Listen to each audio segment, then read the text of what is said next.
vídeos para vocês. Tenho tempo para mostrar alguns vídeos. Para exemplificar o efeito de Thomas Hobbes no nosso cotidiano. Então hoje é aquele mesmo esquema de sempre. Começo falando da vida do caboclo, porque eu acredito que a gente não pode entender o pensamento do filósofo sem entender o contexto histórico em que ele está inserido. Farei algumas considerações históricas sobre Leviatã, que é a obra mais importante e mais conhecida dele. Ele tem outras obras importantes também, mas essa é a mais estudada, pelo menos no campo político. De Cive é outra obra muito relevante para a filosofia política, mas ela exigiria um período mais aprofundado de tempo, talvez uma optativa. Eu falarei um pouco da visão moral de Thomas Hobbes, porque ela influencia diretamente a visão dele sobre política. Sobre o que é estado de natureza, vocês provavelmente já ouviram esse termo em teoria política.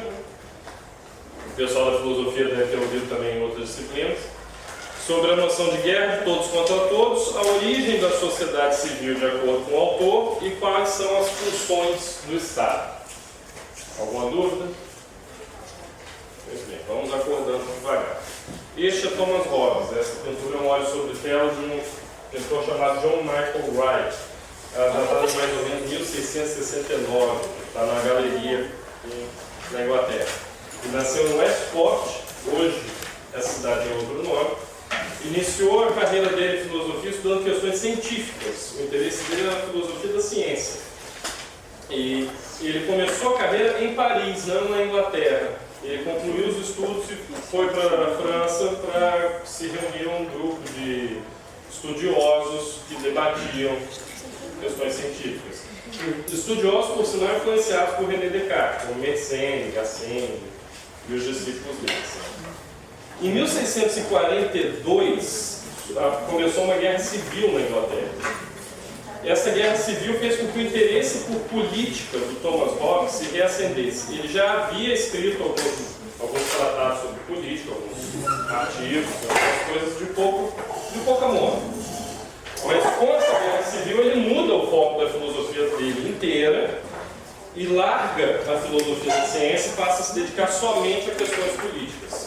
Ele morre já com uma idade razoavelmente avançada após um possível derrame. Claro que nós não temos como saber direito devido à escassez de registros históricos confiáveis na época. A medicina não era tão avançada assim, não tinha tanta possibilidade de diagnóstico. É interessante que Hobbes nasceu prematuro. E ele fala, né, a mãe dele estava grávida quando vem a notícia de que os espanhóis, a Armada Espanhola, tentaria invadir a Inglaterra. E com o susto, a mãe entrou em trabalho de parto, deu a luz a ele. E ele, posteriormente, anos depois, diria que, na verdade, a mãe dele deu a luz a gêmeos. Ele e o medo. Isso é importante para entender a filosofia dele, é uma forma dele se autodescrever, de certa maneira. O Hobbes, a principal obra dele se chama Leviatã, ou, ela tem um subtítulo bem longo, Matéria, Forma e Poder de um Estado Eclesiástico e Civil. O que quer dizer esse nome comprido? Essa obra foi publicada em 1651. E o nome do livro, Leviatã, faz referência a uma criatura bíblica. Como é o Leviatã, cara? Não quero comentar. Não. Por quê? Fácil. O Leviatã é uma criatura, um monstro, que é descrito na Bíblia, no livro de Jó, capítulo 41. Eu até pensei em trazer para vocês, mas eu achei que era muito longo o trecho. Ele começa no versículo 14 e vai embora. E é um monstro de imensas proporções, aterrorizante. E essa obra, por que Leviatã? Por que Hobbes a batiza com esse nome? Porque ele está falando de um Estado enorme, de um Estado soberano. E, ironicamente, ele acha que esse Estado é tão grande, tão poderoso, que mereceu a alcunha em referência a essa criatura da mitologia bíblica. Essa obra é um dos primeiros exemplos de teoria do contrato social, que é algo que vai nortear todo o pensamento moderno, todo o pensamento político moderno. E ela é a base para a existência de estados como os que nós conhecemos hoje, como o nosso. Todos os países do mundo, todos os estados nacionais, eles usam em maior ou menor grau aquilo que o Hobbes defendeu no Leviatã. E nós veremos hoje por quê. Alguma dúvida até então? Pois bem, para entender a visão do Hobbes sobre política, é importante entender primeiro a visão moral dele, porque ele, como vários outros autores, ele parte de uma ética, de uma visão sobre ética, para fundamentar como deveria ser o Estado. Foi assim com Platão, foi assim com Aristóteles, foi assim com Cícero, foi assim com Dante, foi assim com Maquiavel e com todos os outros que nós estudamos. Hobbes era um cético. Mais do que cético, ele era relativista em termos morais. Para ele não existe nada que seja objetivamente bom ou objetivamente mal. Você não teria como afirmar isso é bom, isso é ruim, isso é mal, isso é correto, isso é incorreto. Ele dizia que essas definições eram arbitrárias. E para ele, tudo aquilo que é objeto de apetite ou de desejo de um determinado indivíduo, de um determinado sujeito, é considerado bom. Por outro lado, tudo aquilo que causa aversão a esse mesmo sujeito seria considerado mal, ruim, vil, desprezível. Como assim? Bom, se algo acontece aqui e está de acordo com as minhas crenças, que elas são anteriores ao fato, elas se formaram por outros motivos, por influência familiar, por influência religiosa, quer que seja, se eu estou mais ou menos de acordo, eu vou considerar aquilo que ocorreu bom. Se aquilo agride a minha visão de mundo, eu considero ruim. Hobbes, digamos que ele tinha noção do que é a multiplicidade, de que ele sabia o que é, que cada pessoa é diferente. Com base nisso, ele deduziu, olha, somos tão diferentes que é, no mínimo, muito difícil, mas provavelmente até impossível, afirmar que alguma coisa seja boa ou ruim. E ele parte desse ceticismo moral, desse relativismo moral, para construir todo o restante da filosofia dele. Para ele, nenhuma norma ou princípio ético seria objetivo, seria fixo. As normas éticas e os princípios morais seriam maleáveis, principalmente no âmbito do sujeito. Sujeitos particulares, essa maleabilidade seria muito grande. Para estados, talvez um pouco menor, porque estados e sociedade civil são formados de indivíduos. Perguntas? Mas aí ele define o que é certo e o que é errado, porque ele considera bom o que é certo e ruim o que é errado. Digamos que ele dá uma explicação psicológica. Claro, psicologia não existia ainda. Mas ele percebe que o que é certo e o que é errado vai depender da visão de mundo do sujeito. E não necessariamente de um absoluto, como seria um absoluto metafísico no caso do Platão. Olha, existe algo que é certo, todo o restante será certo em correspondência com esse algo, com esse modelo. O Hobbes rejeita essa visão. Ele afirma, olha, o sujeito tem uma visão particular do que ele gosta e do que ele não gosta. Se está de acordo com o que ele gosta, ele vai dizer que é certo. Se não está de acordo com o que ele gosta, ele vai dizer que é errado. Isso é muito interessante para analisar alguns dos nossos preconceitos cotidianos. Todos nós, em maior ou menor grau, possuímos preconceitos. Alguns um pouco mais, alguns um pouco menos. Mas, normalmente, as nossas visões de mundo, incluindo visões políticas, elas são derivadas disso. São derivadas daquilo que nos agrada ou que nos desagrada. Ora, se um determinado tipo de comportamento me desagrada, eu vou considerar aquelas pessoas que têm esse tipo de comportamento como moralmente erradas, como moralmente vis ou desprezíveis. Se aquilo me agrada, eu considerarei que eles são bons, que estão corretos e assim por diante. Embora não existisse na época a psicologia, o Hobbes ele dá uma explicação quase psicológica para aquilo que é o certo e o errado. Então ele tira do âmbito público e do âmbito de correspondência com um modelo externo, que vem desde a época de Platão, e joga para o âmbito do indivíduo. A correspondência agora é de acordo com as preferências do indivíduo. Entendeu? Não sei se eu fui claro. Eu entendi, mas não concordo não. Eu também não concordo. Porque às vezes o que é bom, o que você acha que é certo, pode, se a gente não tem algo assim em cima para dizer, às vezes, para colocar uma regra, por exemplo, e aí você faz aquilo, acha que é certo, e para mim é errado, isso pode trazer conflitos maiores depois. Sim. E aí simplesmente você falar que tá certo, aí eu falo que o ao contrário que tá certo. Mas Tem uma justamente essa visão dele, ele estava ciente de que poderia gerar conflitos, é o que vai levar a teoria de Estado dele, que é uma proposta de resolver esses conflitos. É exatamente esse o raciocínio. Depois... Digamos que ele não gera, ele reconhece que o conflito existe. Ele dá uma explicação para a causa, que é essa. Mas o interessante aqui é que ele não tenta estabelecer o que é certo e errado de antemão para depois criar uma teoria do Estado. Ele parte do princípio, olha, não temos como afirmar o que é certo e errado. Porque para ele o problema todo é quem julga. Para o Platão você tem uma correspondência em relação a uma norma moral. Para o Aristóteles também, uma regra externa. Só que Aristóteles também já dá alguma importância à formação social em relação a isso, à tradição. Para o Hobbes simplesmente não há como julgar isso, é arbitrário. Sendo arbitrário, o conflito é legítimo. Esse que é o problema. O conflito existe. Mas ele não vai ser resolvido meramente dizendo quem está certo e quem está errado. O conflito é legítimo, então tem que existir uma outra forma de resolver esse conflito. Questões? Professor, essa questão dessa normativa do sujeito individual, né? Porque é certo para mim, não necessariamente seria certo para você. Isso seria algo assim, implícito ou uma regra de fato da sociedade que está dizendo? Não sei se eu compreendi a pergunta.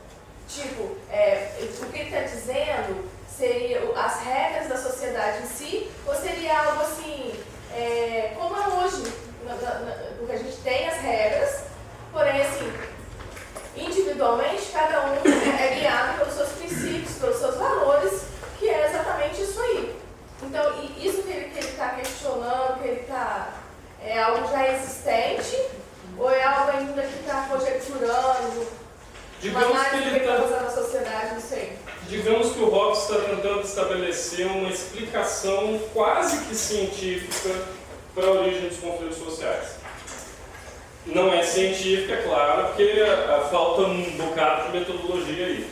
Mas se você levar em consideração que ele iniciou a carreira pensando em questões científicas, que ele estava em contato com os filósofos mais proeminentes da época a respeito de questões científicas, ele foi influenciado e, na hora de tratar de moralidade, ele decidiu procurar uma causa. Que causa é essa? Bom, ele considera que essa divergência em relação ao que agrada e o que não agrada a cada sujeito particular. Entendeu? É uma tentativa dele de dar uma explicação, não necessariamente de impor uma norma. Podemos dizer que em Platão o bem estava no hiperurânio, Aristóteles na justa medida, e Hobbes ele desloca isso para o âmbito individual. Sim. Cada um tem o seu bem, isso vai gerar um conflito que ele vai tentar resolver com o Estado. Exato. Importante que o Hobbes só chega a essa conclusão que vocês dois estão mencionando depois do desenvolvimento da filosofia do sujeito no século XVII também, com René Descartes. Descartes e seus seguidores. E não só seus seguidores, mas principalmente seus críticos. Hobbes era colega de estudos dos principais críticos de Descartes. Mas mesmo sendo críticos, eles foram influenciados.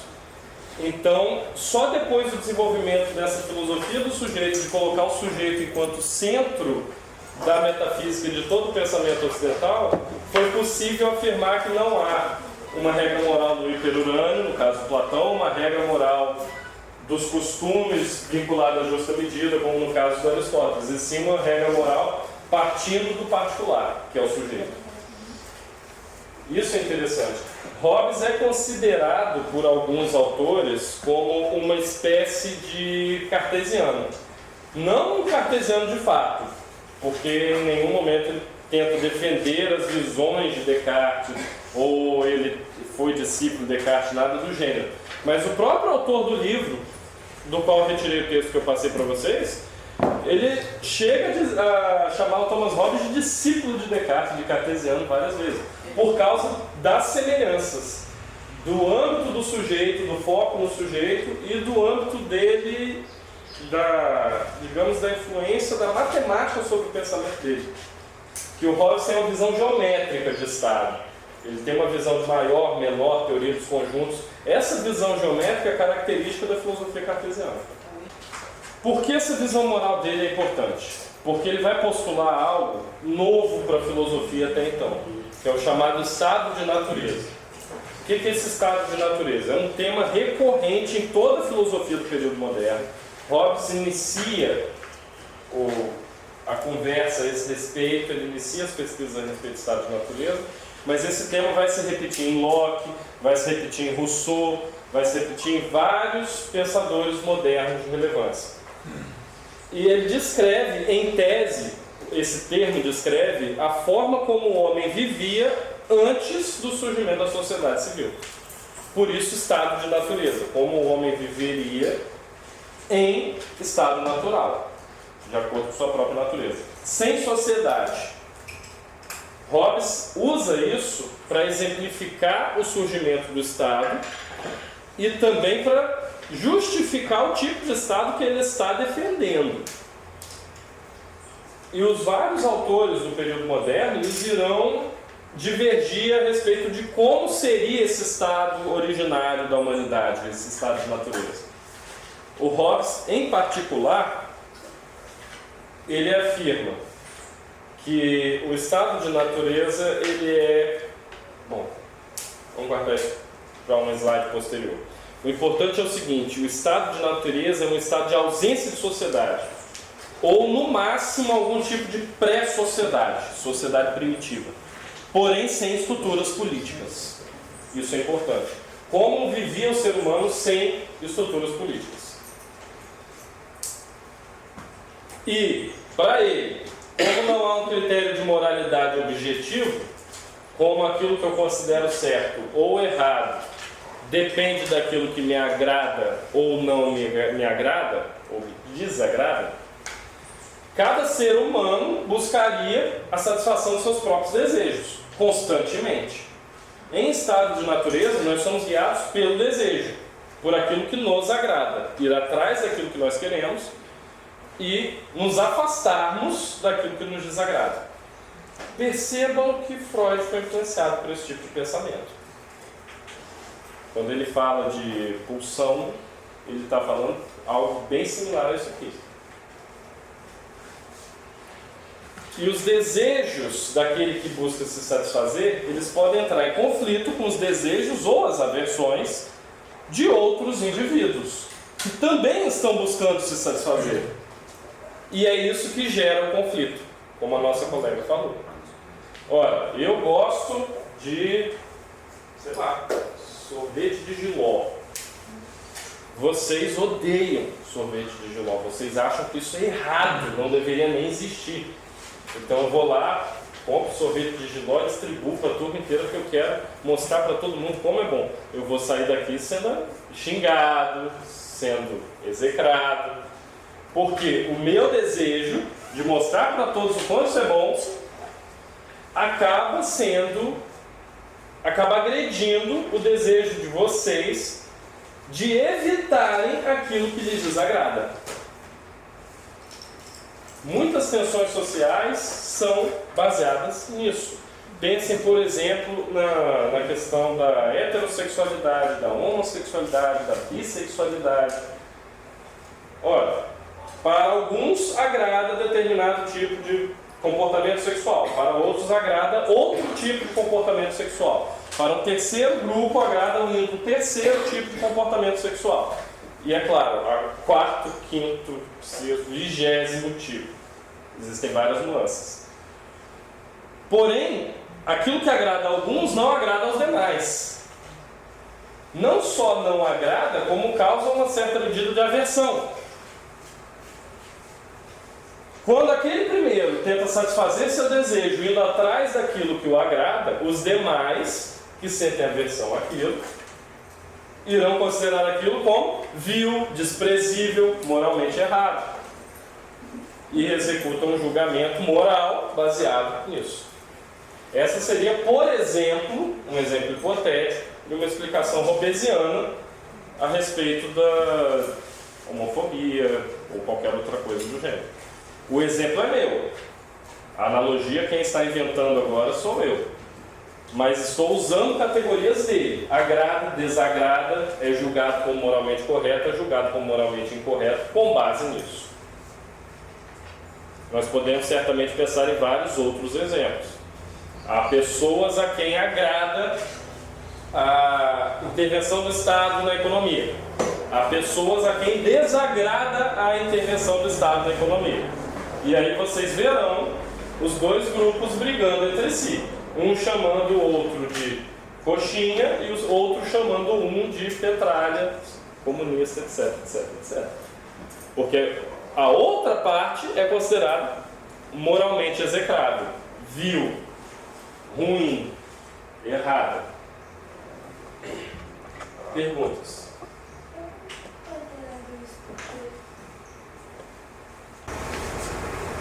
A gente é assim hoje, né? Como? A gente é assim hoje, né? Não sei, me diga você. Porque, igual como ela falou que não concordava de eu achar o que é certo e pode ser para mim pode ser errado sendo assistida, mas eu vejo que a sociedade não é assim hoje. Por exemplo, eu tenho eu sou criada de um jeito, então eu tenho os meus princípios morais. É diferente dos princípios dela e de cada um aqui da sala. Então cada um vai se guiar pelo seu princípio moral. Sim. Né? Se o que eu acho certo se encontra com o que ela acha certo, Eles vão conviver bem, senão você não não é. Porque vamos supor, aí você falou estados da natureza e esses políticos, né? Hoje a gente não tem esses estados da natureza, a gente tem as políticas. Exato. Não sei, tá confuso na minha cabeça. Não tô conseguindo. Digamos que... Entender o porquê, por exemplo, você também falou que não concordava. Eu não consigo ver onde. Digamos que para o Hobbes, ok, você tem seus princípios morais, a Carla tem os princípios morais dela, a Débora tem os princípios morais dela, e assim por diante. Vocês entrariam em conflito pela diferença entre os princípios morais de uma e de outra, ou das outras.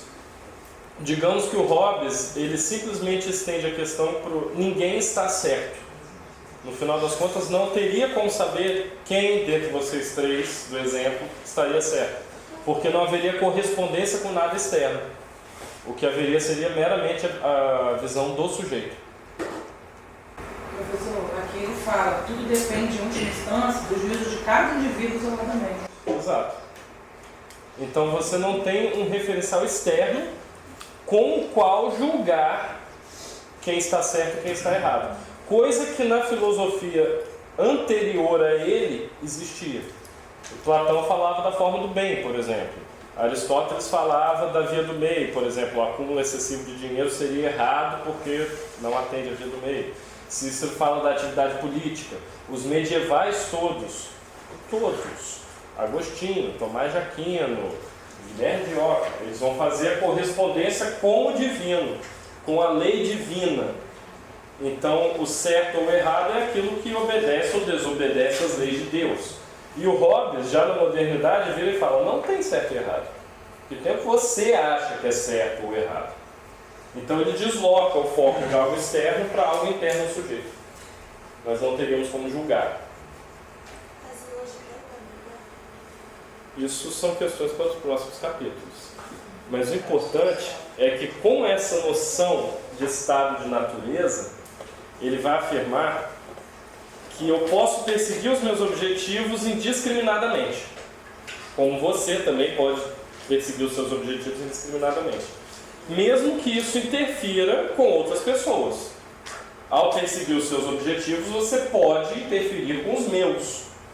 com os meus objetivos, com os meus desejos ou com as minhas aversões, gerando o conflito. Por quê? Porque a única coisa que vai nos limitar em nossa atuação ao perseguir os nossos desejos será a nossa capacidade de obter a satisfação desses desejos. Ou seja, a nossa força e a força do outro. Então, ao perseguir os seus objetivos, a única coisa que te limita é o resto, o restante das pessoas. O quanto que elas podem te atrapalhar para atingir esses objetivos. Isso gera a famosa frase: o homem é o lobo do homem. Homo homini lupus est. Por quê? Porque nós estamos constantemente nos atacando, procurando a satisfação desses desejos. Por que que o Estado é necessário? Para limitar isso.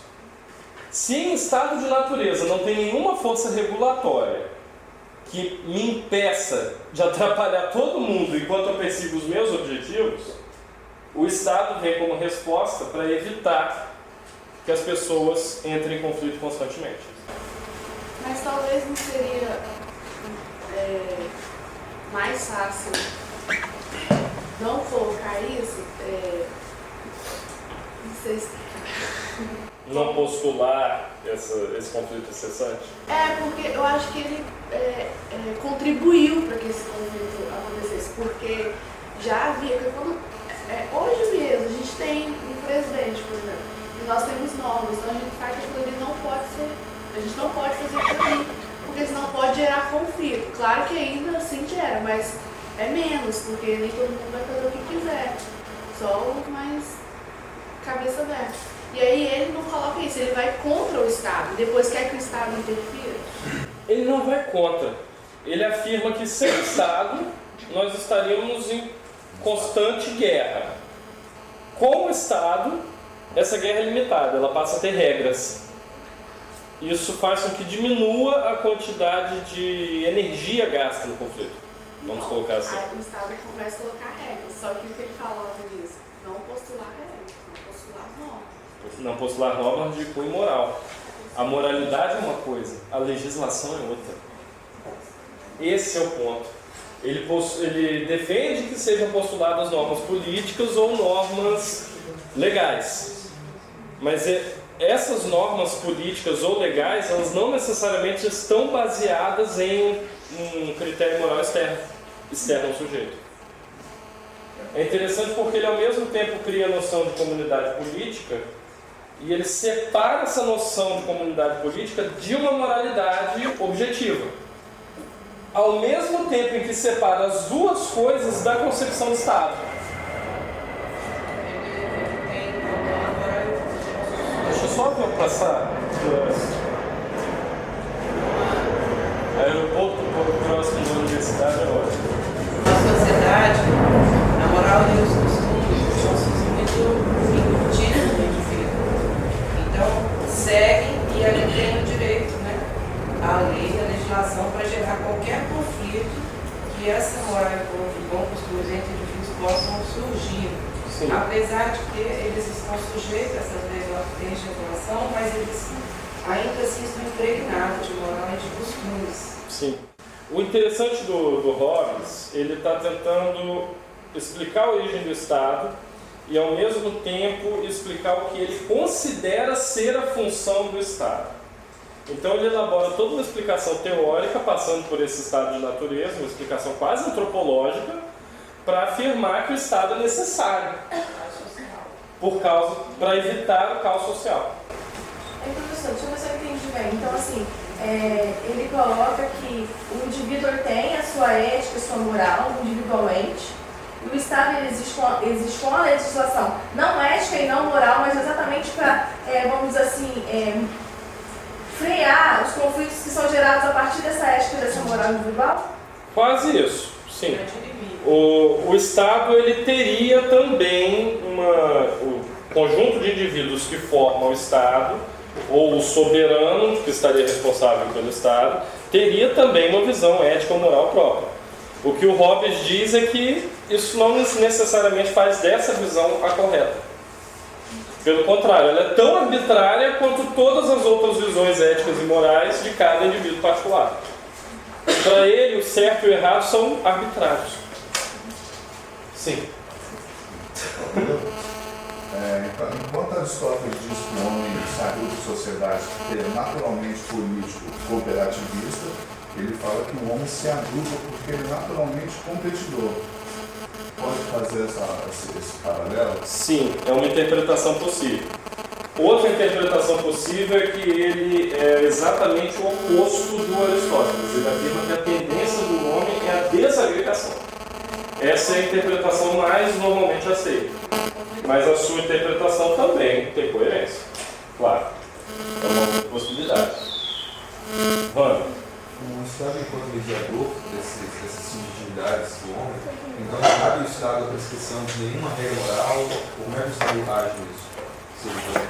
Para o Hobbes, cabe, porque o Estado é soberano. O poder do Estado não pode ser questionado. Mas ele não consideraria isso como algo correto, algo justificável, se você preferir. Ele consideraria tão arbitrário quanto qualquer outra coisa. É por isso que o Hobbes é também inserido como um dos primeiros pensadores liberais.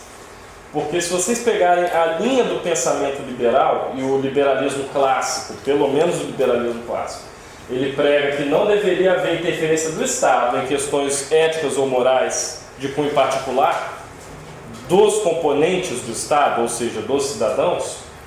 O Hobbes ele não vai dizer que o Estado não poderia intervir nisso. Ele não vai dizer, olha, a interferência ela não deveria existir, ela não deveria ocorrer. Mas ele vai dizer que qualquer interferência é puramente arbitrária. Então, de qualquer forma, ele é inserido no rol dos pensadores liberais justamente porque a interferência do Estado na vida privada do cidadão seria algo arbitrário, seria algo injustificável. É que ele diz que esse Estado, o indivíduo ele pode sair desse Estado se ele entrar em acordo. Sim. Existem Ele condições. sai da natureza e entra em acordo.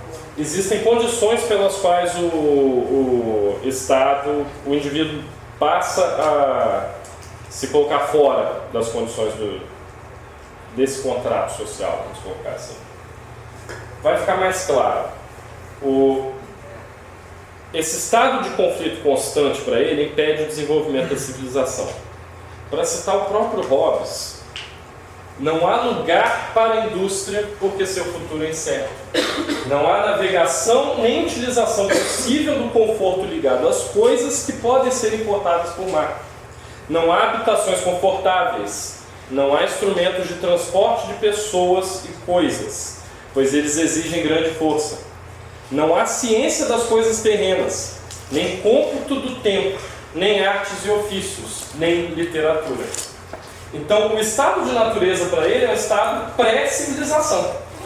E a civilização seria impossibilitada enquanto permanecêssemos nesse constante conflito do estado de natureza. Porque nós estaríamos gastando as nossas energias no conflito e não na tentativa de criar realizações coletivas, como a navegação, a ciência, a literatura e assim por diante. Isso só é possível quando os conflitos são amenizados, porque as pessoas passam a ter a possibilidade de cooperarem. Na verdade, o Hobbes ele fala que é um jogo, que em estado de natureza você tem sempre 50% de chance de conseguir os seus objetivos e 50% de chance de se dar mal, normalmente morrendo. Por quê? Ainda que você seja mais forte, digamos, o mais forte da tribo, alguém pode ser mais inteligente, sei lá, te matar enquanto você dorme. Ou arrumar um subterfúgio para impedir que você obtenha os seus objetivos. Então, ele vê no mundo natural uma certa forma de equilíbrio. Algumas pessoas são mais ágeis, outras são mais fortes, outras são mais inteligentes, outras são mais sagazes, outras são mais manipuladoras. E isso se equilibra na visão dele. O que faz com que no estado pré-civilizatório, nesse estado natural, tudo seja uma imensa loteria. em qualquer uma das suas tentativas de satisfazer os seus desejos, você teria mais ou menos 50% de chance de conseguir e 50% de chance de se dar estupidamente mal. Claro, isso não é um dado empírico. Tudo que ele está postulando aqui é um imenso achismo. É hipotético. É hipotético, mas não só hipotético, como parte também de uma visão... É quase que um chute O dele. método hipotético ele achou dedutivo. Sim. Ele usa de fato o raciocínio dedutivo. Ele estabelece os princípios primeiro, depois tenta encaixar a realidade nesses princípios. O raciocínio dele é totalmente dedutivo. O que é coerente com a herança filosófica dele, com o alinhamento filosófico dele em relação aos outros sábios da época. O raciocínio dele é puramente dedutivo. Lembrando, indução, em termos de filosofia da ciência, indução é quando você parte dos fatos para gerar uma conclusão, para gerar uma formulação teórica. Dedução é quando você parte da formulação teórica para explicar os fatos. Então ele parte primeiro da formulação teórica dele para depois explicar a sociedade. Ele gera uma explicação. Claro, há momentos em que ele também se utiliza de indução. Ele observa os conflitos e parte daí para dizer que o ser humano tende ao conflito. Mas, na maior parte do tempo, ele primeiro gera a teoria dele e depois tenta moldar a realidade de acordo com aquilo que ele já disse. Mais questões? Interessante que o Hobbes rejeitava a visão medieval tradicional, que ainda estava presente na época dele, embora ele estivesse lá no contexto já de Revolução Industrial, de ascensão da burguesia. Aquela divisão tradicional entre nobres, clero, camponeses ainda existia. Ele rejeitou totalmente essa divisão. Para ele, isso simplesmente não explicava nada e também não tinha razão de ser. Para ele, o povo é uma massa uniforme, massa, reunida em um determinado território. Ou seja, ele elimina as divisões de classes sociais, ele elimina as divisões de herança, de linhagem, ele elimina as divisões de ofícios. Para ele, o que há para se considerar é o povo, a população, a massa. E a sociedade política, tendo em vista tudo isso que nós falamos, ela não é algo natural, porque a tendência do homem, pelo menos de acordo com a interpretação tradicional do Thomas Hobbes, a tendência do homem é a desagregação, é o conflito. O ser humano tende a se desagregar. Então, a sociedade política, ela é inventada, ela é criada. Aí entra o que o Leonardo perguntou, e o que a Teresa complementou também. O Estado ele surge para gerar essa agregação entre os homens, para gerar vida em comunidade. Então, ao contrário de Aristóteles, que acredita que naturalmente surgem instituições políticas, o Hobbes estaria dizendo que instituições políticas não surgem naturalmente, o que surge naturalmente é o conflito. E se, porventura, em algum momento a massa se cansar do conflito, ela irá gerar um Estado.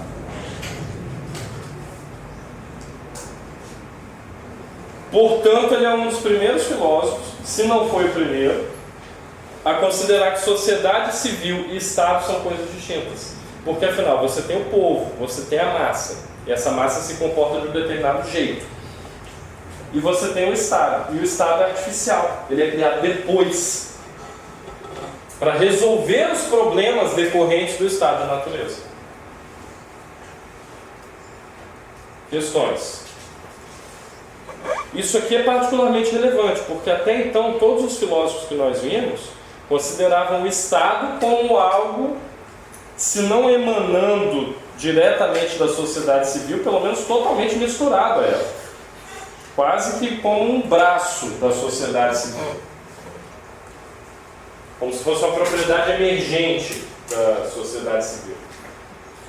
E ele é o primeiro a afirmar, olha, Estado é uma coisa, povo é outra. Um necessariamente não implica na existência do outro. Não é porque você tem gente que você vai ter um Estado. Aí vem essa diferença, porque aí ele considera que o Estado poderia regular sem estar influenciado, não influenciado. Exato. Mas o Estado ele é criado dentro da sociedade? Na visão dele. Ele é criado por necessidade. Mas ele está de dentro da sociedade. Não diria dentro, ele está acima. Acho que acima é um termo mais apropriado. O Hobbes ele faz um grande esforço para justificar o poder do Estado sobre a sociedade. Mas ele não faz um esforço tão grande assim para justificar a legitimidade do próprio Estado. Para ele, a legitimidade do próprio Estado já está posta no sentido de que ele evita conflito. Ele já é legítimo por isso. No final das contas, com todos os tropeços, ele é um humanista. Ele está preocupado em nós não matarmos uns aos outros com uma pedrada na cabeça quando fizermos alguma coisa. A grande preocupação dele, no final das contas, é essa. Oi? Eu não queria preocupar de ser humano, não, nem eu. Mas, ironicamente, essa é uma preocupação dele. Ele está pensando, ok, como é que eu justifico que não devemos fazer isso, que não devemos simplesmente sair nos matando por aí. Aí ele coloca o Estado. Usa o jurídico, né? A legalização dos sujeitos, princípios liberais, capitalismo, Olha, regulação da sociedade. o capitalismo estava começando. Assim, eles não tinham noção do que ia se tornar.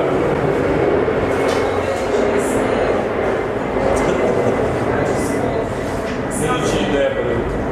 Eu não consigo nem ouvir. Essa fala que você disse que, para eles, os homens vencem de acordo com a capacidade de cada um. Isso é um princípio liberal. Sim, é um princípio liberal. Por isso ele é considerado um dos primeiros pensadores liberais. Um dos pais do liberalismo. A gente tem que tomar cuidado com o seguinte, Débora. Ok, ele justifica a exploração, o mercado, a competição desenfreada, o capitalismo, etc. Eles não tinham noção de que o capitalismo se tornaria algo pernicioso. Ou pelo menos, partes consideráveis dele se tornariam perniciosas. Do mesmo jeito que os primeiros filósofos a postularem respostas como o comunismo, o socialismo, também não tinham noção de que partes dessas formulações teóricas se tornariam perniciosas. Então você tem desde a indústria da beleza, a indústria da moda usando o trabalho escravo e acabando com a autoestima de todo mundo, num âmbito, até em Stalin, no outro. Então, todo grande filósofo, todo grande pensador político, por incrível que pareça, ele está na melhor das intenções. Ele está efetivamente tentando melhorar a sociedade. Quais são as consequências, a forma como o pensamento dele é apropriado, é outra história. Aí a coisa se complica. O mesmo acontece com todas as outras visões políticas possíveis. Os liberais, em sentido moral, eles não podiam prever uma total desagregação da sociedade por causa do excessivo foco no indivíduo. Os anarquistas, em parte, pecam por isso. Os mais autoritários não podiam prever. Eles estavam... E o Hobbes é bastante autoritário. Os mais autoritários eles não podiam prever os regimes totalitários na Europa no século XX. Eles não podiam prever perseguições a minorias. Então, no final das contas, todos eles tinham algum tipo de objetivo. O objetivo dele é eliminar o conflito. Só que ele deu tanta ênfase no individual que ele, para justificar o conflito, ele deu ênfase no individual como uma entidade teórica, mas ele acaba sem querer também justificando novos modos de conflito. Mas isso não foi ele, foi uma apropriação posterior do pensamento dele. Sim, Leonardo. Eu perdi um pouco aqui. Eu ia dizer que isso reflete bem a sociedade daquela época, né? Com a perda dos valores da igreja. Sim. O ser humano já não tinha resposta do seu ser como algo vindo de Deus, ele estava nessa crise subjetiva, que acho que levou ao conflito. Quando você começou a falar que era uma guerra civil na Inglaterra, Eu acho que isso levou ele a teorizar dessa forma. Essa guerra civil foi particularmente interessante, porque os puritanos foram expulsos da Inglaterra. E uma parte deles fugiu para a França, que é onde o Hobbes estava. E foi inspirado nisso, inspirado em todas as mudanças do parlamento, que ele escreveu o Leviatã. É interessante que dentro da discussão acadêmica tem toda aquela história de que ele aparentemente não mudou em nada a sua visão política, apesar dos novos dados, apesar da nova conjuntura, porque o que ele escreve no Leviatã é muito parecido com o que ele escreveu na Juventude. Mas é exatamente isso. Você tem perda do poder da Igreja Católica, que tinha dominado a Idade Média inteira. Você tem a Reforma Protestante, contribuindo para essa perda do poder. Você tem as guerras entre protestantes, porque foi um tal de luterano matando calvinista em alguns países, e calvinista matando luterano. Foi uma bagunça total. Você tem a Inquisição, a caça aos bruxos. Enfim, é uma época de conflitos. É uma época que a Europa, depois de ter formado os Estados Nacionais, com muita dificuldade, ela reinicia um processo de desagregação. E o que ele está fazendo? Ele está tentando manter a cola. Ele está tentando manter as coisas agregadas, as coisas juntas. Ele vai usar para isso um artifício teórico muito sofisticado. Quer dizer que ele afirma que a própria desagregação vai gerar a necessidade de se agregar tudo. Vai gerar a necessidade de um Estado. Da vida conjunta. Isso não perde tudo isso que foi construído ao longo de vários e vários De anos. todo o processo civilizatório. Uma ameaça. Sim, ele via como uma pesada ameaça. Perguntas? Paulo, Carla, William. Carolina. Antônio. Já adiantei, vocês também provavelmente já sabiam, mas todos esses artifícios teóricos o levam a postular a bellum hominum contra omnes. O que significa isso? Já que em estado de natureza nós vivemos de acordo com os nossos desejos e as nossas tentativas de realizar esses desejos, nós vivemos em estado de natureza em permanente conflito uns com os outros. O estado de natureza ele é caracterizado pelo conflito constante. Nós viveríamos em conflito constante. Aquilo que o Hobbes chama de guerra de todos contra todos. Conflito constante, eu contra todos vocês e cada um de vocês contra todos os demais. Tentando satisfazer seus desejos e evitar a dor, o que é tão importante quanto evitar aquilo que me desagrada. Então, é necessário algo que limite esse conflito incessante e permanente. Esse algo que limita o conflito não pode ser interno à sociedade civil. Tem que ser uma força interna, porque tem que ser mais forte que essa massa de cidadãos. Que eles, inclusive, nem são cidadãos ainda, porque esse povo, porque esse grupo de indivíduos, tem que ser algum bicho maior. Se no estado de natureza o mais forte pode pegar um pedaço de pau, dar uma cacetada no outro e pegar o que ele quer, a gente precisa criar um bicho maior do que todos aqueles que são mais fortes em estado de natureza. Uma força externa para conter e para mediar os conflitos sociais. E essa força é o Estado. Mas não é qualquer Estado, é o Estado soberano. E aqui o Hobbes demonstra a influência de todos aqueles que falaram do conceito de soberania antes dele. Tem que ser um Estado absoluto. Por isso, o subtítulo da obra é Matéria, Forma e Poder em um Estado Eclesiástico e Civil. Porque o Estado irá concentrar todas as funções e todos os poderes.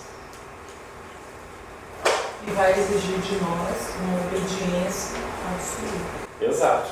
Nós todos iremos ceder parte de nossa força, parte de nossa energia para conflitos, para esse monstro maior, para esse Leviatã, para essa imensa besta bíblica, que se tornará mais forte do que todos nós juntos.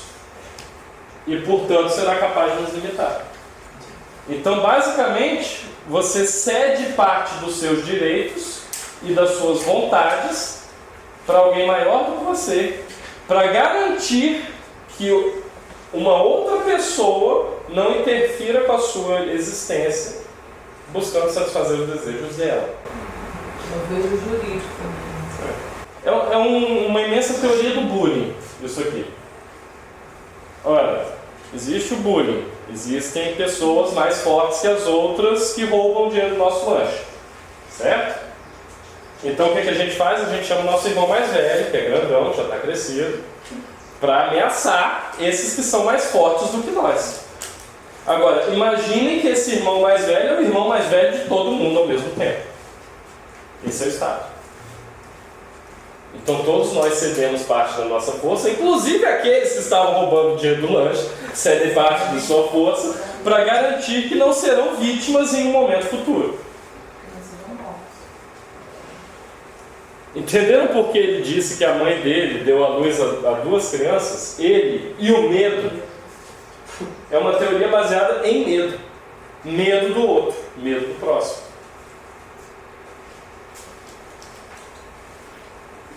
Mais considerações de vocês, vamos lá. Tá cedo. Fortes indícios que ele sofreu algum abuso, né? Não temos como especular quanto a isso. Mas se você analisar, é extremamente atraente essa formulação teórica que ele nos dá. Ela é tão atraente que é o discurso padrão em meio à sociedade. Eu vou mostrar isso no final para vocês. Como é que isso está presente hoje em dia. Coerção do Estado. Exato. Então, no final das contas, o que a gente pode extrair disso? Para ele, todo indivíduo tem direito à autopreservação. Você tem direito a tentar se preservar. Você tem direito à sua própria vida. Ou pelo menos de tentar fazer com que ela esteja intacta. Você tem o direito de não gostar de levar uma pedrada na cabeça quando quiserem roubar o dinheiro do seu lanche. E se nós permanecêssemos em conflito constante, aí entra aquela história da aposta que eu contei para vocês. A autopreservação de todos estaria ameaçada. Porque sempre tem um peixe maior. Aquele cara que está te ameaçando vai ter alguém maior do que ele. Aquele lá tem alguém maior do que ele ainda. E ainda que não haja ninguém maior do que o sujeito naquele grupo, haverá alguém mais inteligente, mais manipulador, que dará um jeito dele se dar mal. Então a autopreservação de todo mundo em estado de natureza está ameaçada. Sim, Não, cara. e a gente só vai diminuindo. E a gente só vai diminuindo. O Estado ele surge como resposta para quê? Para garantir a paz e para prover a segurança que os membros dessa comunidade necessitam. Então, a sociedade civil, a comunidade civil, ela surge enquanto comunidade política para que a autopreservação de todos esteja garantida. Porque em estado de natureza, antes de constituir efetivamente uma sociedade, enquanto nós ainda somos massa, ninguém pode garantir sua própria preservação.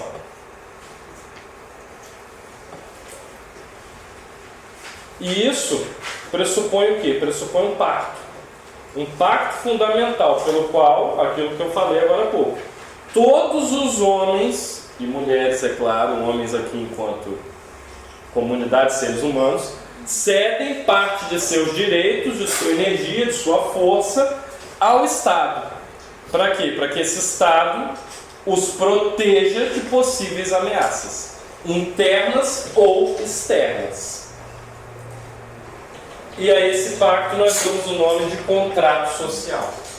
Surge com Hobbes a teoria do contrato social, que será muito bem explorada por um pensador posterior a ele, o Rousseau, que discorda de toda essa visão a respeito do conflito.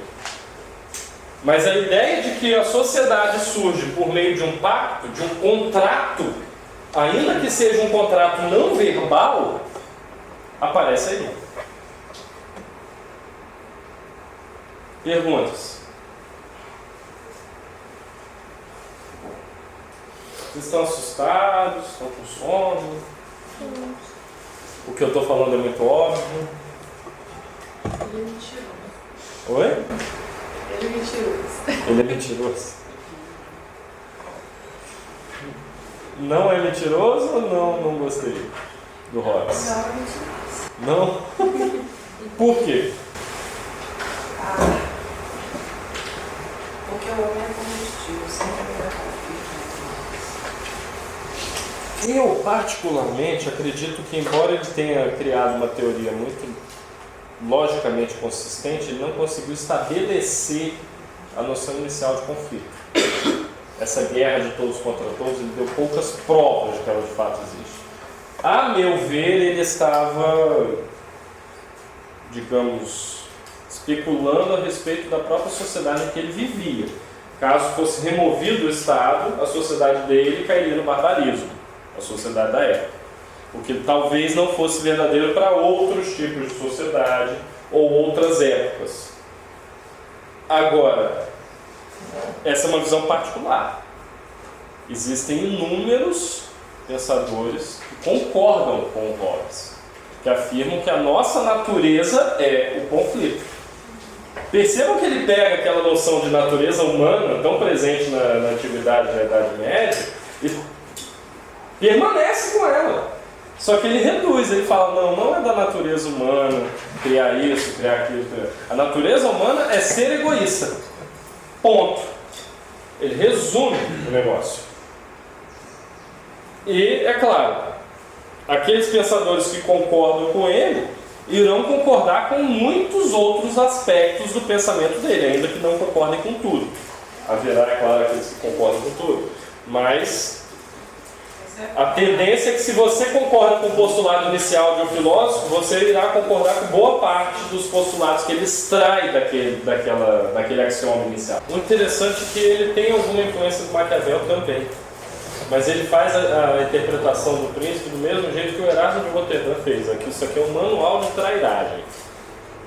Então ele traz essa influência. Olha, nós estamos constantemente tentando trair uns aos outros. A visão dele, existe sim um conflito, até hoje nós vivemos esse conflito, até mesmo pelas classes, né? Mas eu acho, estou vendo a visão dele muito individual, assim, que ele pensa, não a sociedade como um todo, entendeu? Eu vejo assim, a visão dele individual. Não que ele seja mentiroso, estou brincando, mas que ele parte de uma visão particular para formular... uma teoria. Sim. É uma crítica possível. É uma crítica possível mesmo. Fica difícil, né, você desassociar um pensamento de uma pessoa, até nós mesmos, da vida social em que vivemos. Eu acho que o ser humano é cooperativista, ele chegou a esse grau de civilização. Porque ele cooperou, alguém precisava pegar água, passar, esse tipo de coisa. Alguém precisava ceder.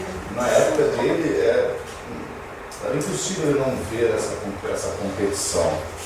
O problema é que essa teoria dele, ela perpassa toda a história e chega até hoje e acho que é o grande criador dessas mazelas que nós vivemos hoje. Sim. O não cooperativismo. O Rousseau fará uma crítica muito pesada ao Hobbes. Uma crítica até bastante elegante, porque ele se mantém no âmbito teórico, no âmbito filosófico. Ele vai afirmar que o Hobbes extraiu isso aqui de pessoas já civilizadas sem civilização.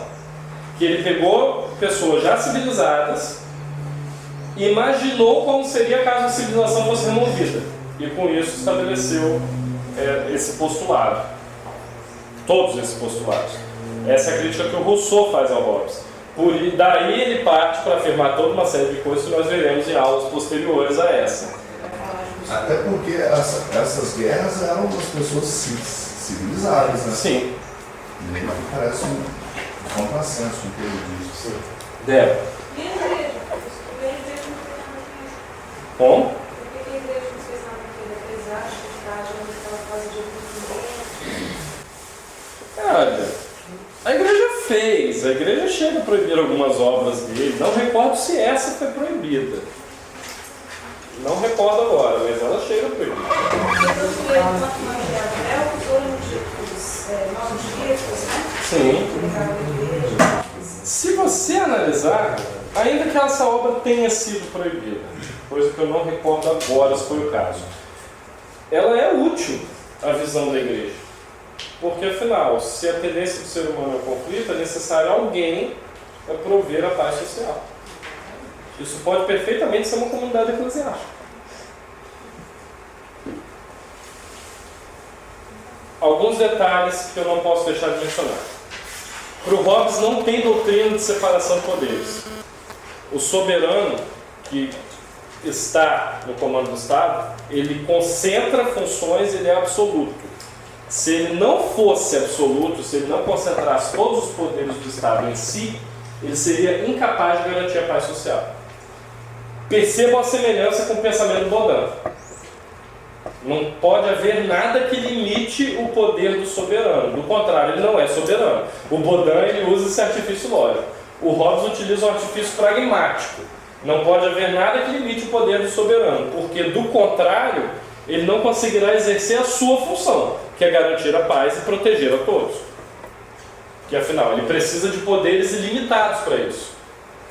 Ele precisa efetivamente ser esse irmão mais velho que irá falar para todas as crianças, não briguem.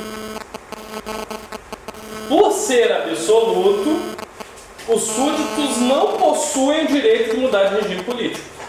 A atribuição de soberania ela é permanente, ela é incondicional. Não há o direito de revolução. Mesmíssimo raciocínio de Baudin. O Hobbes ele não acreditava também em lei natural ou lei divina como determinantes da política. Para ele, a ordem jurídica é fruto da vontade dos homens. As leis civis são fruto da vontade dos homens. É claro, os seres humanos criam a sociedade civil. Isso não é natural, isso não é divino, como os autores anteriores a ele falavam. E essa ideia dele é precursora das teorias constitucionais atuais. Porque, afinal, toda teoria constitucional, ela se baseia no fato de que nós estabelecemos um contrato, a Constituição, voluntariamente, porque nós queremos. Mas esse é um contrato criado. A gente escreve do jeito que nós quisermos e depois a gente assina.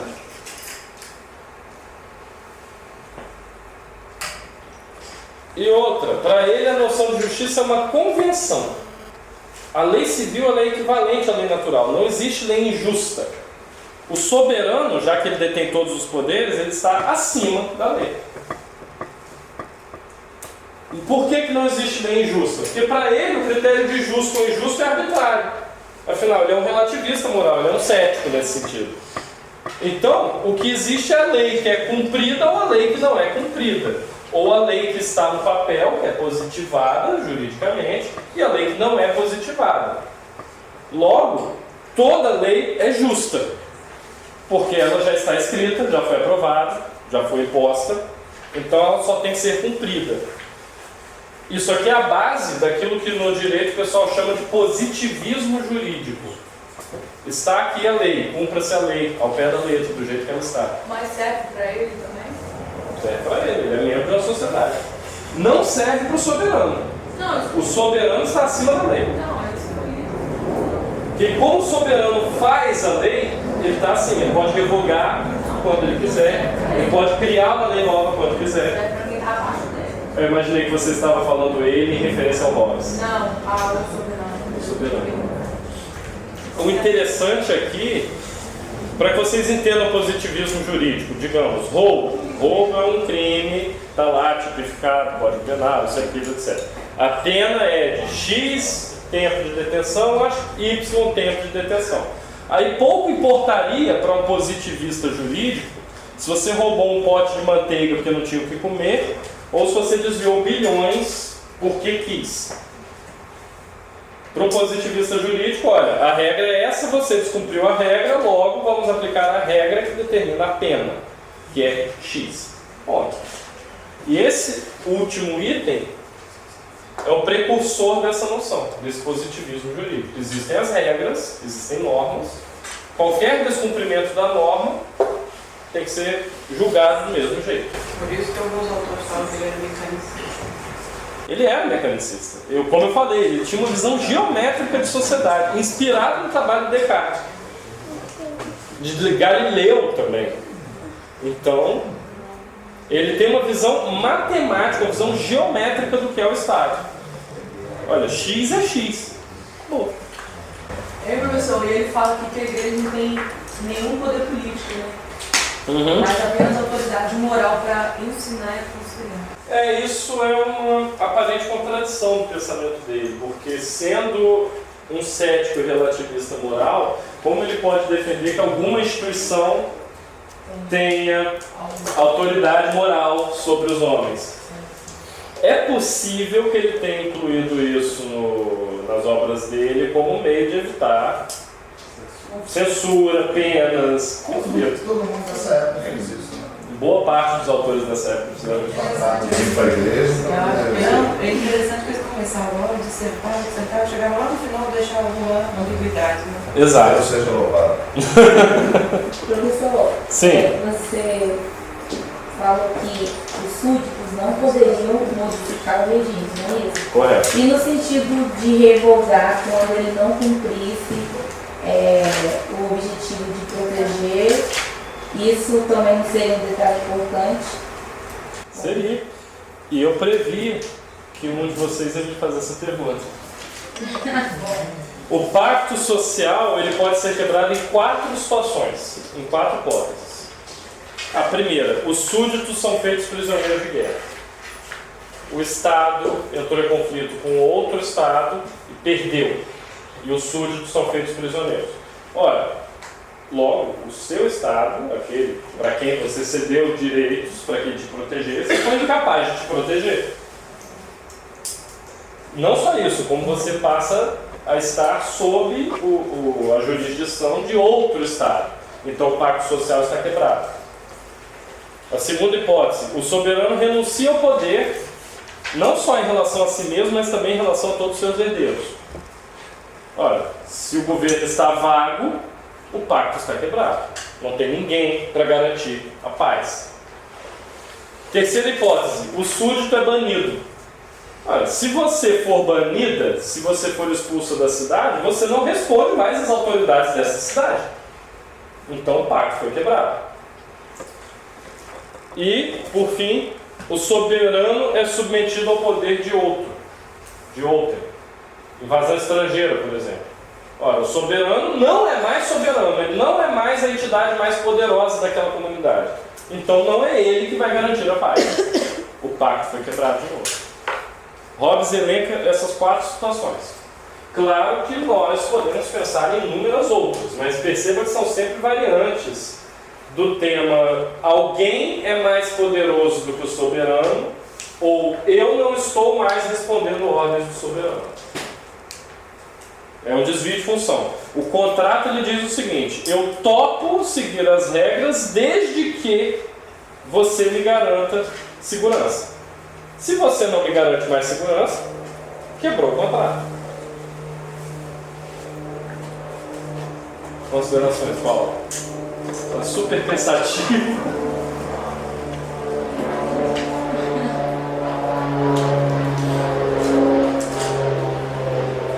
Mais 2 slides de teoria e depois eu quero mostrar como esse pensamento dele nos influenciou. É importante que vocês tenham em mente o seguinte: a influência de Thomas Hobbes nos dias de hoje não é pequena, por mais que nós pensemos que essa teorização dele foi extravagante. Por quê? A partir dessa noção dele de Estado como garantidor de segurança e de conflito de todos contra todos, passa a se considerar que a principal função do Estado é prover segurança aos cidadãos. Essa é uma visão que todos nós temos no fundo do nosso consciente, no nosso subconsciente. Quando surge a impressão de que não há segurança suficiente, vocês podem perceber no discurso popular que os cidadãos pedem o aumento do poder do Estado. Sempre. Olha, a violência está muito grande, precisamos de mais polícia na rua. Aumento do poder do Estado. Olha, a violência está muito grande, precisamos endurecer as penas. Aumento do poder do Estado. Olha, a violência está muito grande, precisamos de um regime totalitário. Aumento do poder do Estado. É sempre assim. E outra coisa interessante, a causa da violência é sempre atribuída ao outro, ou à ausência de Estado. Ah, tem violência aqui porque o Estado não me dá casa, saneamento, etc. Porque o Estado não elimina as desigualdades, porque não tem polícia na rua. A causa é atribuída à ausência de Estado. E também ao outro. E o outro é um conceito muito plástico. O Leandro Carnal, que é um professor, se eu não me engano, da Unicamp, não lembro agora se ele é da Unicamp ou da USP, mas eu acredito que seja da Unicamp. Ele fala algo muito engraçado em uma palestra dele, que eu enviei por e-mail de vocês ontem de madrugada, para vocês assistirem hoje depois da aula. Ele afirma o seguinte: eu estava lá na minha pista, dentro do limite de velocidade, com as duas mãos ao volante, placidamente escutando uma música calma, feliz, quando veio este caminhão louco e me fechou pela direita. A violência do outro. A gente nunca erra. Ah, fulano de tal começou. E o problema com essa noção do outro é que ela é muito plástica. Qualquer um pode ser este outro violento, bárbaro, contrário à civilização. Basta que eu queira que ele se encaixe no conceito de bárbaro. Oi? Sim. Outra influência do Hobbes. Ao considerar que o homem não é naturalmente um animal social, as leis são vistas como fruto da vontade humana. Isso forneceu aos sistemas políticos uma maior plasticidade, porque abriu a brecha para a criação de constituições e para uma reformulação de leis que fosse menos trabalhosa. Porque antes, para se mudar uma lei, dava muito trabalho. A partir de então, como as leis são vistas como uma criação humana, você pode mudá-las ao seu bel prazer. Nós ainda usamos isso. Ora, se a população pede, uma determinada lei pode ser revogada ou pode ser imposta, pode ser criada. Então as leis se tornaram mais flexíveis. Não foi uma consequência... Bom, foi uma consequência direta do pensamento dele, mas talvez não fosse uma consequência que ele quisesse. Porque ele, afinal, justifica um Estado plenamente soberano, no qual só o detentor do poder do Estado, o monarca, teria todo o poder. Ao enunciar que todos possuem direito à autopreservação, Hobbes planta a base para que seja desenvolvido posteriormente o conceito de direitos humanos. Ele mesmo não desenvolve esse conceito, mas ele estimula discussões posteriores a respeito dessa noção de autopreservação, de que todos nós não só podemos, como devemos e temos o direito de tentarmos nos preservar. Então, apesar disso tudo, apesar de toda a história do conflito, ele acaba fomentando uma discussão que posteriormente viria a se tornar o conceito de direitos humanos. Porque, no mínimo, todo mundo tem direito à própria vida. John Locke vai aproveitar muito bem esse gancho que o Hobbes deixou solto para efetivamente desenvolver o conceito. E Hobbes, ele também cria uma das bases, aquilo que a Débora falou, para o sistema comercial que estava se desenvolvendo na época dele. Aquele princípio de capitalismo mercantil. Por quê? Porque estabilidade política e estabilidade social são necessárias para as trocas comerciais. São necessárias para os negócios entre os cidadãos. E a partir de Hobbes, o Estado ele passa a ser encarado como responsável por garantir essa estabilidade social e política. Então, agora tem alguém a quem nós podemos cobrar quando não há estabilidade. Ora, meu navio cheio de mercadorias foi atacado por piratas. A culpa é do Estado que não me protegeu. A partir de Hobbes isso aconteceu. Então nós passamos a ter um responsável. Hoje em dia, minha loja foi assaltada. A culpa é do governo que não bota polícia aqui na frente. Então, passou a existir um responsável por essa estabilidade política e social que geraria todo tipo de desenvolvimento e troca econômica. Então, no final das contas, o Hobbes também, como a Débora disse, é um dos pensadores que vai estabelecer as bases para o sistema capitalista do século XVII. Posso ler um trecho do texto? Fique à vontade.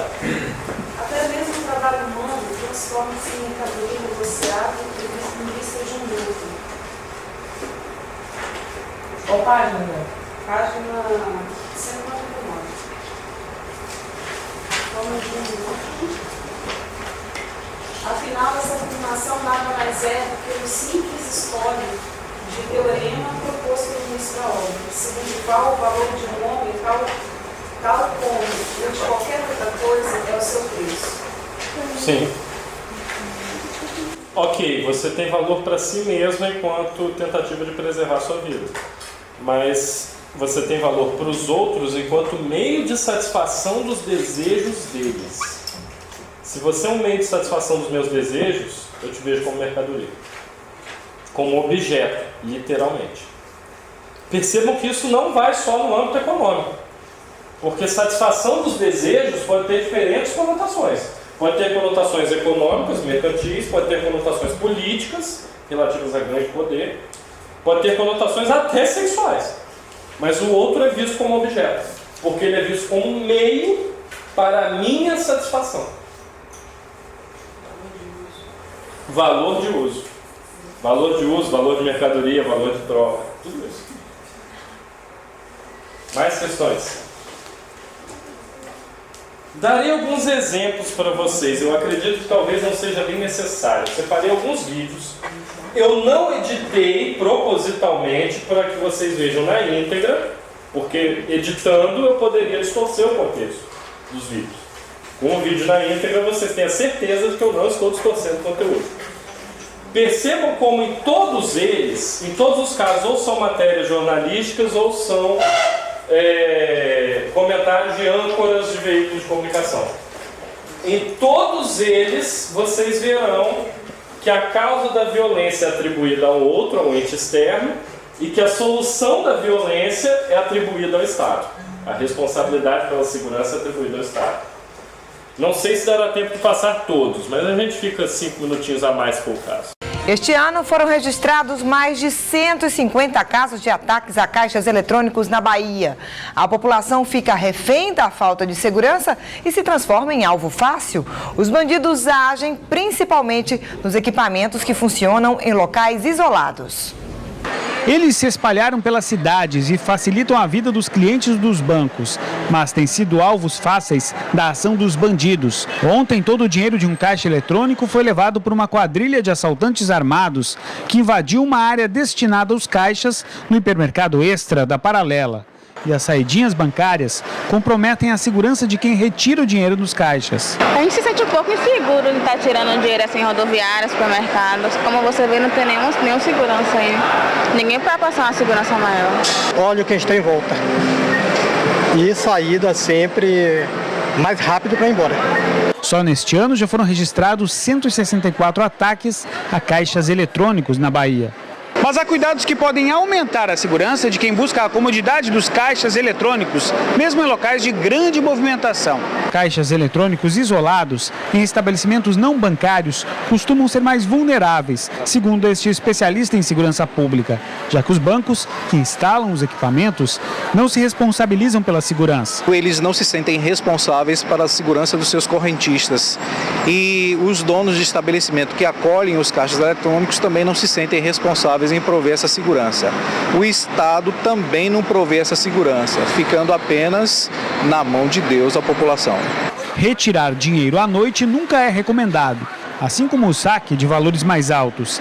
Quem saca também deve evitar quem se oferece para ajudar a efetuar o saque. E locais movimentados são sempre mais indicados. É importante que ele escolha lugar, o caixa eletrônico tem que estar no estabelecimento de grande circulação, a exemplo de shopping centers ou supermercados. Ele deve evitar aqueles que têm lugar ermo, a exemplo de postos de combustíveis noturno ou qualquer outro estabelecimento que não ofereça segurança, e evitar saques, principalmente finais de semana. O Estado não provê segurança. E a guerra de todos contra todos. O número de assaltos a caixas eletrônicos subiu enormemente. Sim, Yasmin. Eu tenho uma dúvida. Você o tempo inteiro fala que culpabiliza o Estado, mas se o Estado não provém segurança, quem vai prover? Ele falou lá. O problema está no... Deus? Não, o problema está no... O problema está na formulação da guerra de todos contra todos. Se você concordar com esse axioma do pensamento do Hobbes, você necessariamente vai concordar também que a função do Estado é evitar esse conflito constante. Se você discordar desse postulado inicial, você passa a se perguntar para que o Estado, qual é a real função dele. E aí você pode encontrar outras funções ou até justificar que o Estado não deveria existir. O problema todo está no postulado inicial. O homem é lobo do homem, guerra de todos contra todos, se nós concordamos ou não com isso. Porque se você concordar com essa parte, é muito provável que você concordará com todo o restante. Aí nas comunidades tem as milícias. Sim, como solução para a segurança. Deve ser matéria difícil concordar com ele. Oi? Deve ser matéria difícil.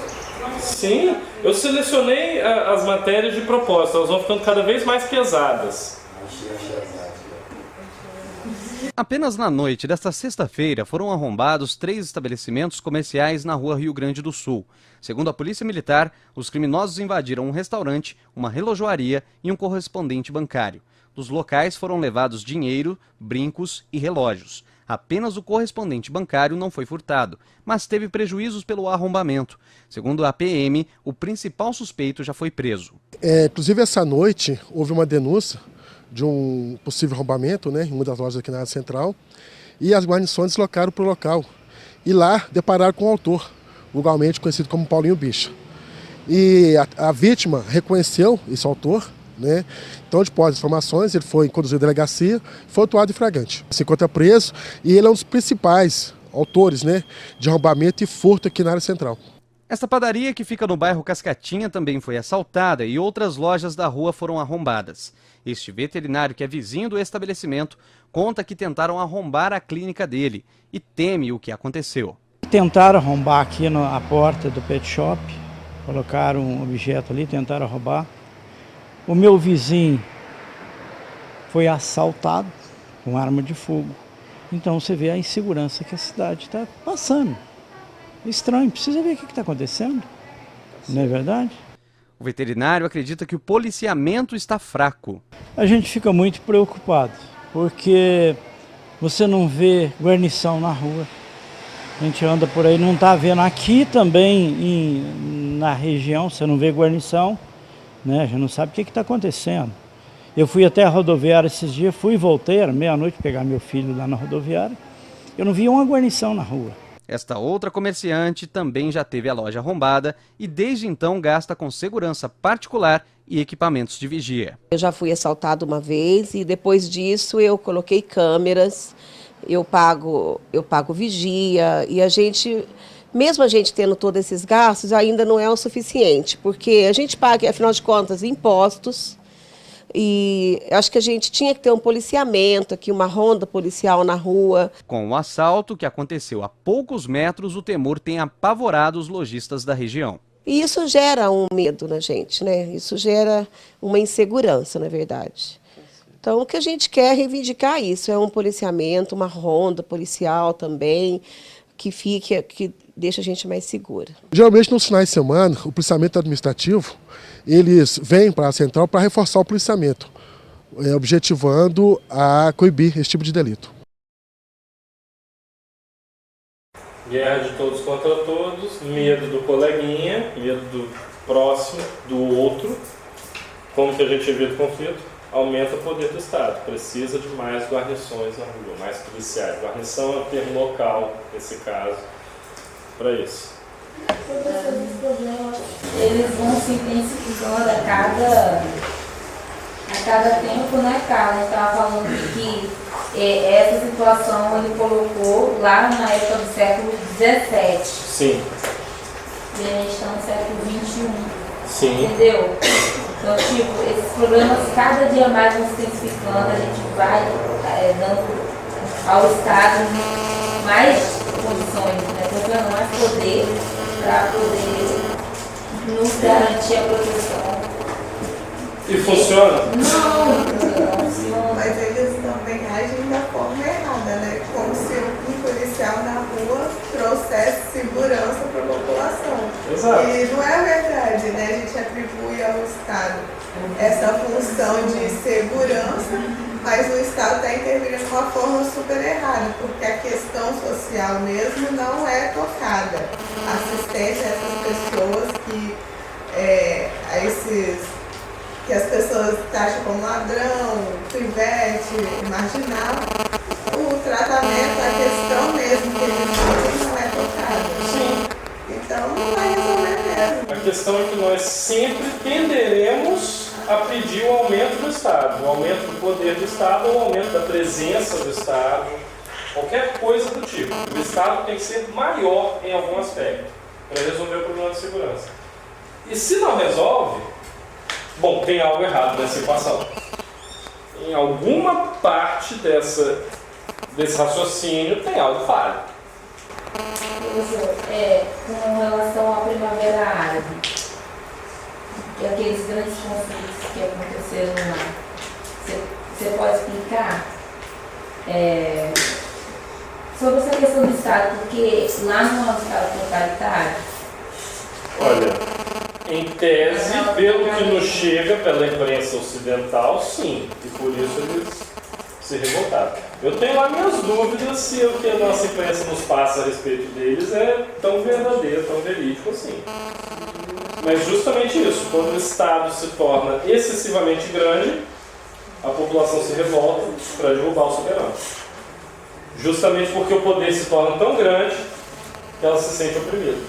Mas a ideia do Hobbes era exatamente essa, que o Estado deveria ser enorme para oprimir, porque oprimindo, os cidadãos não brigam entre si.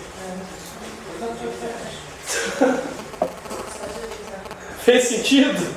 Pelo menos em estrutura lógica, você não precisa aceitar. Eu acredito que este exemplo aqui vocês já conhecem, mas para rememorar... O marginalzinho amarrado ao poste era tão inocente que, em vez de prestar queixa contra os seus agressores, ele preferiu fugir antes que ele mesmo acabasse preso. É que a ficha do sujeito está mais suja do que pau de galinheiro. Num país que ostenta incríveis 26 assassinatos a cada 100 mil habitantes, que arquiva mais de 80% de inquéritos de homicídio e sofre de violência endêmica, a atitude dos vingadores é até compreensível. O Estado é omisso, a polícia desmoralizada, a justiça é falha. O que resta ao cidadão de bem que ainda por cima foi desarmado? Se defender, é claro. O contra-ataque aos bandidos é o que eu chamo de legítima defesa coletiva de uma sociedade sem Estado contra um Estado de violência sem limite. E aos defensores dos direitos humanos que se apiedaram do marginalzinho preso ao poste, eu lanço uma campanha. Faça um favor ao Brasil. Adote um bandido. Percebem o Hobbes aí? Violência endêmica, sociedade sem Estado. Sabe o que mais me interessa na fala dela? Ela fala que ainda desarmaram. Tipo assim, então se estivessem armados, poderia tirar, matar e... Mas aí que está, desarma o cidadão porque o poder de estar armado e coisa da violência é do soberano. Então o soberano tem que fazer isso. O que ela alega é que esse contrato social foi quebrado. O que ela está alegando é, olha, o pacto social foi quebrado. Voltamos ao estado de natureza. Então tudo se tornou lícito. Não é tão ingênuo assim o que ela alega. Não é tão vazio de conteúdo quanto parece. Percebe?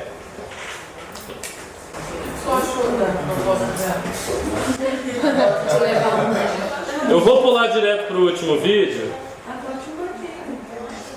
que por causa do nosso tempo, eu já excedi um pouquinho o tempo da aula. Mas esse aqui eu não posso deixar de passar, ele é um pouquinho mais longo que os demais. Quando a doença é grave, o remédio tem que ser forte. O brasileiro está vivendo a gravíssima patologia da violência urbana. Bandidos despudorados e que definitivamente nos passam a mensagem de que perderam o respeito pela polícia e muito mais ainda pelo judiciário.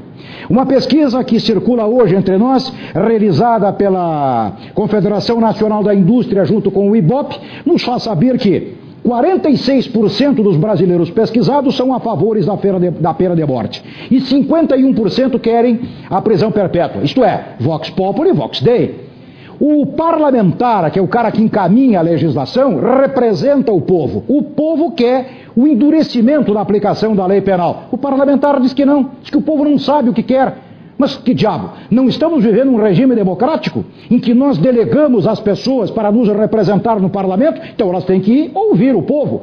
Muito bem, deixemos de lado a questão da execução, da pena capital. Mas e a prisão perpétua? Para o camarada que comprovadamente é irrecuperável, que cometeu crime hediondo. E aí? Para o psicopata, para o bandido frio e calculista, nada. 30 anos máximos, ninguém pega 30 anos. Ninguém fica 30 anos na cadeia no Brasil. Fora disso, o cara invade uma residência, tenta furtar, porque aí é furto, não é roubo. Não conseguiu viabilizar o furto. Ah, não houve crime. Mas como que não houve crime? Em Porto Alegre, um ladrão entrou no ônibus lotado, e o cara teve o peito de se atrever. Foi desarmado e levou uma sova de pau. Está lá no hospital, cheio de tubo, graças a Deus. Estão esperando que o povo comece a fazer isso? A se armar dentro de casa e a decidir. Se meter o pé no portão, leva uma bala na testa. É isso que estão esperando? Eu acho que sim. Porque o judiciário, que está muito mal posicionado na pesquisa, está lá embaixo, junto com o parlamento. Judiciário e parlamento. Alguma novidade? Nenhum crédito popular. E agora? Por quê? Porque um não faz a lei devida e o outro não aplica a lei penal. E o povo? O povo que se dane. Porque os que têm poder blindam os carros, se fecham, contratam grandes advogados, têm todas as possibilidades de tirar a corda no pescoço. E o povo operário trabalhador? O povo operário trabalhador que se lixe. Vem aí a Copa do Mundo e depois a Olimpíada. Quem nos deixou este legado amaldiçoado? O camarada que está lá fora agora torcendo para que a Dilma tropece e caia. O Brasil tem que reagir, tem que começar no parlamento com os nossos representantes. Eles nos representam. Tenham vergonha na cara, tenham postura e se comportem, porque nós temos o poder de eleger e de destituir. Estamos entendidos? Eu acho bom, porque o povo está começando a reagir do modo indevido. Será que é indevido defender-se a bala? Será que é indevido defender-se a bala? É isto que estão esperando, acomodados de uma figa?